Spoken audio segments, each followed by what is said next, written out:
ओम शांति।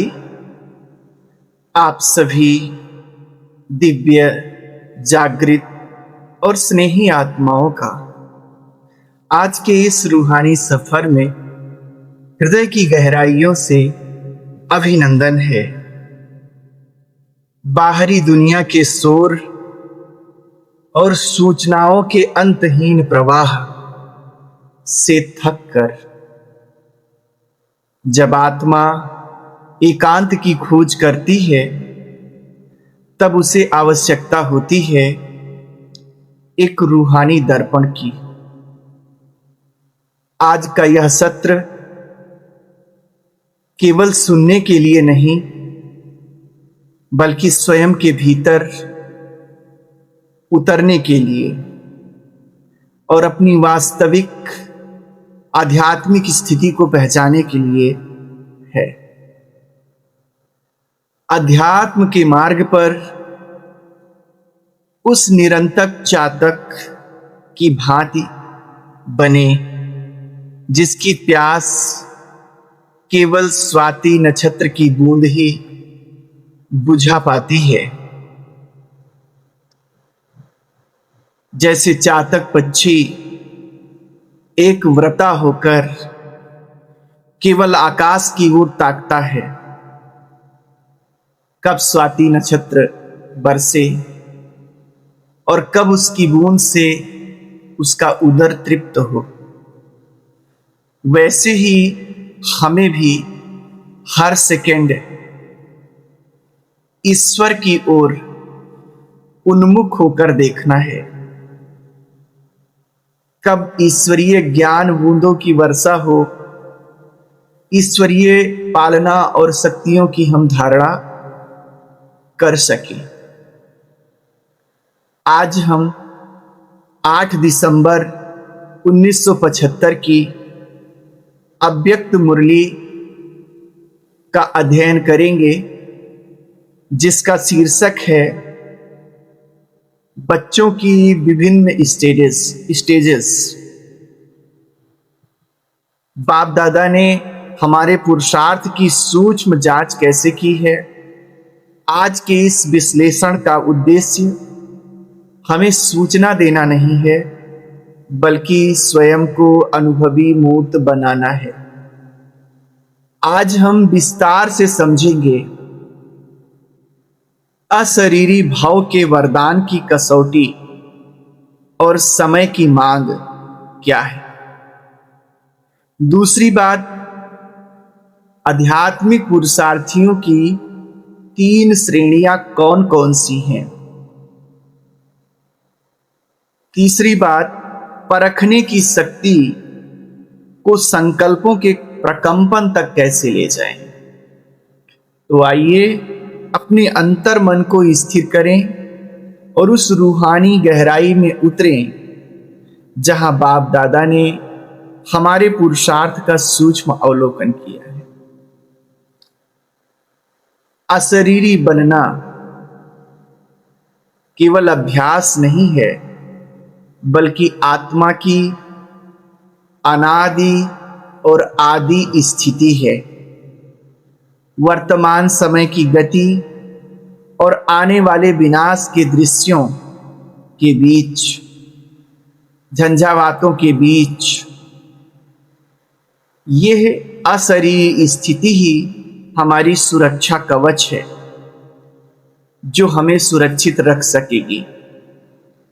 बाप दादा स्पष्ट करते हैं कि संपूर्णता की सबसे बड़ी निशानी है सहजता। जब हमारा हर कार्य सहज रीति से होने लगे, बातें करना, चलना, उठना, बैठना, जितनी जितनी सहजता आ जाए, समझो व्यक्ति उतना ही संपूर्णता की मंजिल के करीब है।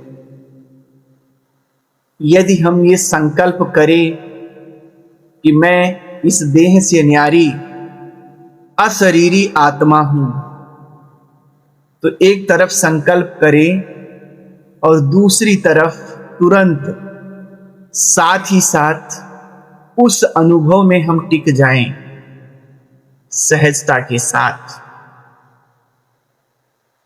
तो समझो कि हम संपूर्णता के अति करीब हैं। आप एक सेकंड में देह के भान से मुक्त हो जाएं,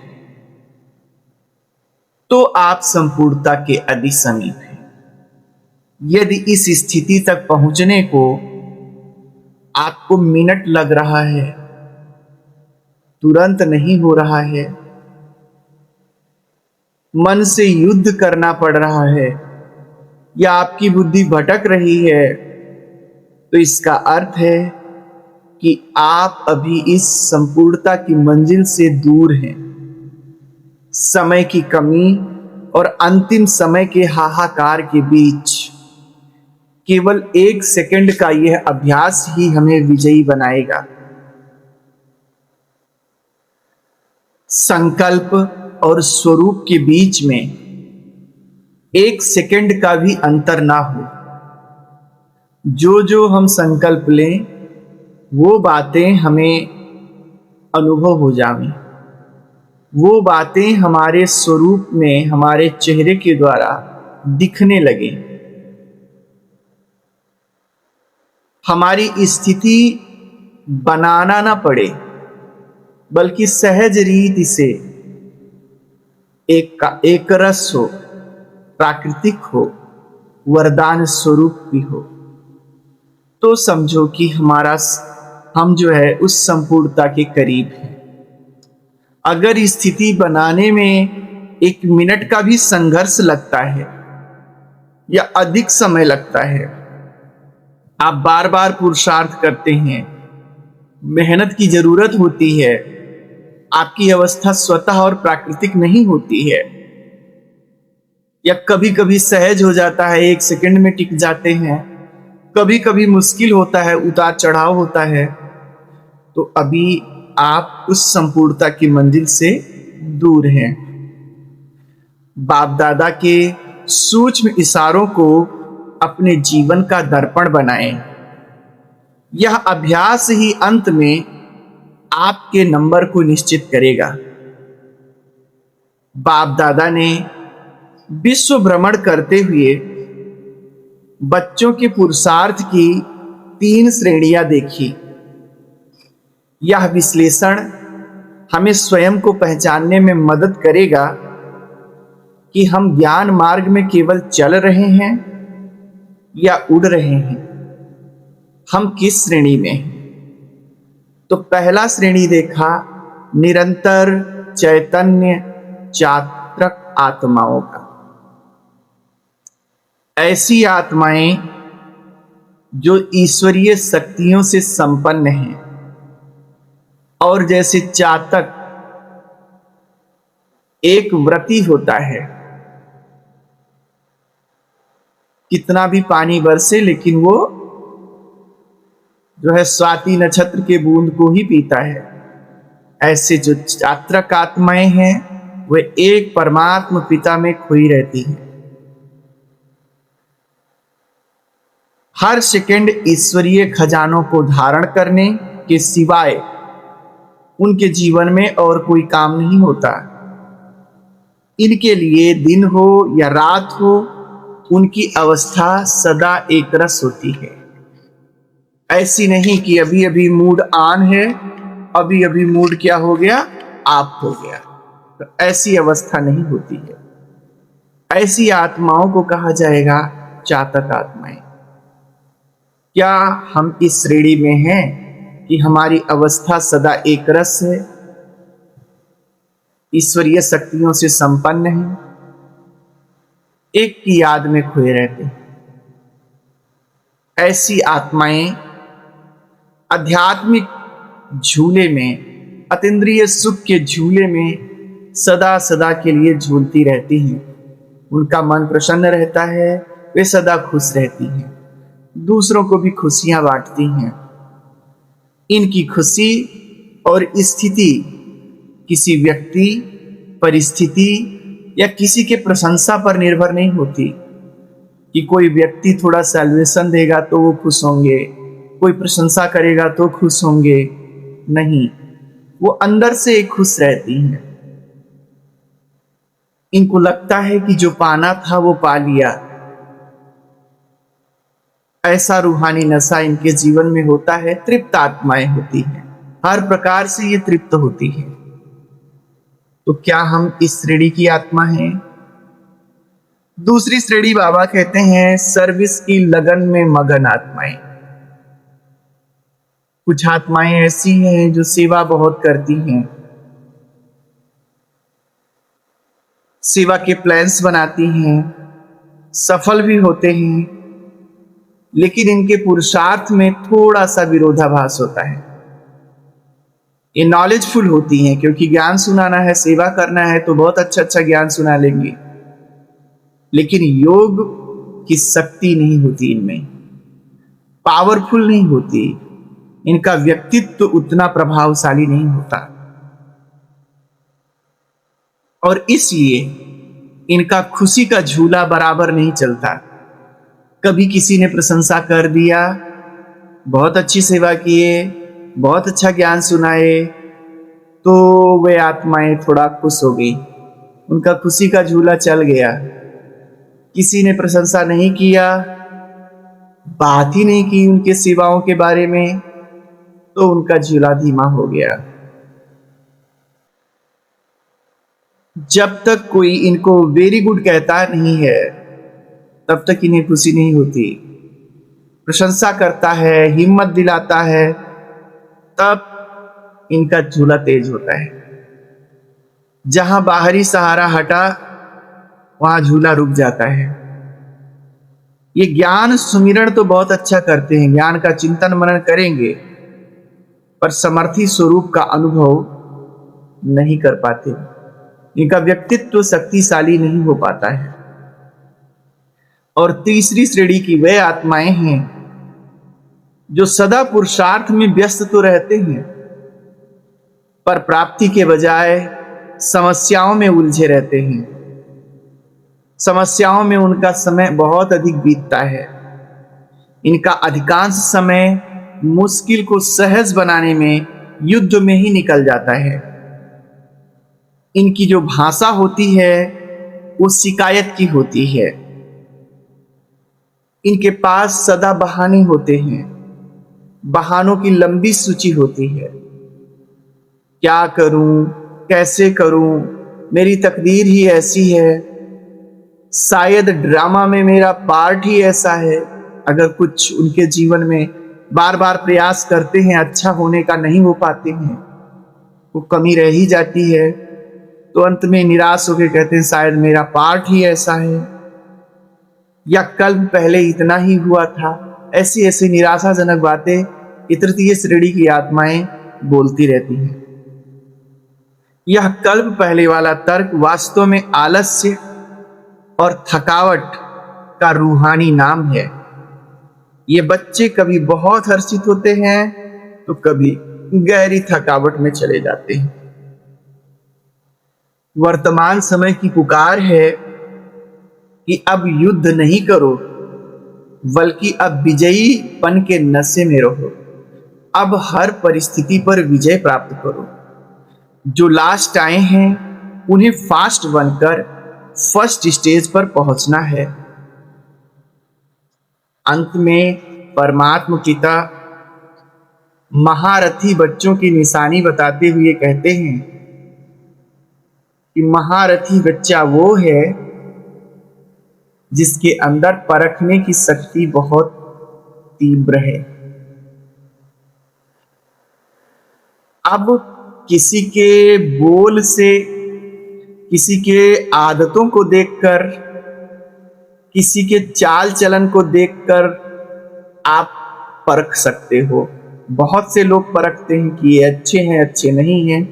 कोई अच्छा बोला तो बोलेंगे अच्छे हैं, नहीं बोला तो बोलेंगे अच्छे नहीं हैं। लेकिन महारथी जो आत्माएं होती हैं वे बोल चाल और आदत छोड़ो, वो आपके वाइब्रेशंस को देख के, संकल्पों को समझ के, आपने सोचा उसके वाइब्रेशन से वे आपको समझ जाएंगे कि आप कैसे। इतनी ऊंचाई अगर आई है तो कहा जाएगा परखने की शक्ति। देखकर तो बहुत सी आत्माएं बता देती हैं, चाल चलन को देखकर बहुत से लोग बता देते हैं, लेकिन महारथियों का गुण है कि वे देखे भी नहीं हैं, आत्मा दूर है, लेकिन संकल्प के वाइब्रेशन से ही वे बता सकते हैं कि वो आत्मा कैसी है। तो आने वाले समय में शब्दों की बनावट बढ़ जाएगी और बढ़ गया है। बोलने में कितने लोग होशियार हैं, कैसे मीठा मीठा बोल लेते हैं। भले आचरण उनका आपके प्रति बिल्कुल उल्टा हो, लेकिन वो शब्दों की बनावट इतनी है कि बोल लेते हैं। आचरण का दिखावट भी बढ़ जाएगा। पीठ पीछे कुछ भी बोले, सामने जब आओगे तो वो आपके सामने बहुत अच्छे बन जाएंगे। तो बोल को मैनिपुलेट किया जा सकता है, आचरण को मैनिपुलेट किया जा सकता है। और तब आप कैसे पहचानोगे? आज के डेट में किसी के आचरण और बोल को देखकर आप नहीं पहचान सकते उससे, क्योंकि बातें बनाना सबको आ गया है। और थोड़े समय के लिए जब तक इनके सामने है तब तक कैसे रहना है ये भी आ गया है सब। एक महारथी की असली पहचान उसकी वाणी से नहीं, बल्कि उसके मस्तक की मणि से होगी। रूहानियत की पहचान के लिए परखने की शक्ति का होना अनिवार्य है। अब हमारी परखने की शक्ति ऐसे हो कि वाइब्रेशन से पहचाने, प्रकंपन से पहचान लें। ऐसे जैसे साइंस के यंत्र किसी वस्तु की गुणवत्ता और प्रतिशत बता देते हैं, वैसे ही आपकी शांति की शक्ति सामने वाली आत्मा की रूहानियत का सटीक प्रतिशत बता देगी कि कितना ज्ञानी है, कितना योगी है। शब्दों और कर्मों से परखना सामान्य बात है, लेकिन श्रेष्ठ महारथी आत्मा वो है जो संकल्पों के प्रकंपन से आत्मा की स्थिति को जान ले। आप क्या सोच रहे हैं, आपकी भावनाएं कैसी हैं, उसके प्रकंपन से पता चल जाए। जैसे किसी खुशबूदार वस्तु को बिना देखे कहीं रखी है, हमने देखा भी नहीं, आपके झोले में, और उसकी सुगंध आई तो सुगंध से ही पता चल जाता है कि कैसी है, अच्छी है या खराब है। तो वैसे ही आपकी रूहानी खुशबू स्वतः आपकी स्थिति का परिचय दे देगी।